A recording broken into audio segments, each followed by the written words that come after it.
Welcome to Madhu's kitchen. ఈరోజు మనము పెద్ద వంకాయ ఫ్రై ఎలా చేసుకుందామో చూద్దామండి. ఇప్పుడు ముందుగా ఒక పాత్ర తీసుకొని అందులో కొద్దిగా వాటర్ పోసుకొని కొద్దిగా ఉప్పు కొద్దిగా పసుపు వేసి పక్కన పెట్టుకుందాం. తర్వాత ఇప్పుడు వంకాయలు ఇలా 2 సైడ్స్ కట్ చేసి పెట్టుకోవాలండి. ఆ తర్వాత స్లైసులుగా కట్ చేసుకోవాలి. ఈ స్లైసెస్ మొత్తం కూడా ఈవెన్గా వచ్చేలాగా చూసుకోండి, అప్పుడే బాగుంటుంది. తర్వాత ముందుగా మనం తీసి పెట్టుకున్న నీళ్ళలో ఇవన్నీ వేసి పెట్టుకుందాం. చూడండి, ఈ సైజులో కట్ చేసుకుంటే సరిపోతుంది మీకు. ఇవన్నీ పసుపు ఉప్పు వేసుకున్న నీళ్ళల్లో వేసి పెట్టుకుందాం. అప్పుడే అవి బ్లాక్ అవ్వకుండా టేస్ట్ మారకుండా ఉంటాయండి. తర్వాత ఒక ప్లేట్ తీసుకొని అందులో 2 టేబుల్ స్పూన్ వరకు ఆచి మిక్స్డ్ కారం వేసుకుందాం. తర్వాత కొద్దిగా పసుపు, తగినంత ఉప్పు, తర్వాత 2 టేబుల్ స్పూన్ వరకు ధనియాల పౌడర్ వేసుకుందాం. లాస్ట్గా కొద్దిగా నిమ్మరసం కూడా పిండుకుందామండి. నిమ్మరసం పిండడం వల్ల వంకాయలన్నీ పులుపుతో కొంచెము టేస్టీగా ఉంటాయి. ఇలా పిండుకున్న తర్వాత కొద్దిగా నీళ్లు చల్లుకుంటూ ఈ మిశ్రమం అంతా మిక్స్ చేసుకోవాలండి. లేదంటే ఒకేసారి నీళ్లు పోసామంటే అది కొంచెం లూజ్గా అయ్యే ఛాన్సెస్ ఉంది. అది లూజ్ అయిందంటే వంకాయకి పట్టదనమాట.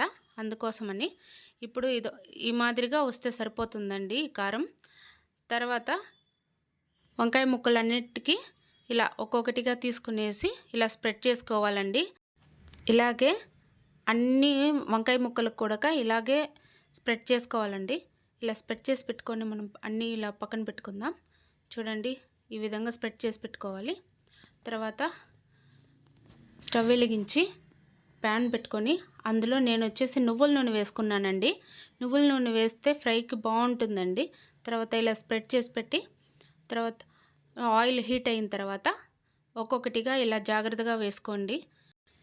ఈ ఫ్రై మొత్తం కొంచెం లో ఫ్లేమ్లో పెట్టుకొని ఫ్రై చేసుకుంటేనే బాగుంటుందండి. లేదంటే పైన కారం మాత్రము వేగి తర్వాత లోపల వేగకుండా అలాగే ఉండిపోతుంది. ఈ ఫ్రై చాలా బాగుంటుందండి. మీరు ఒకసారి ట్రై చేసి చూడండి. స్లైసెస్ మొత్తం ఇలా తిప్పి వేసుకుందామండి.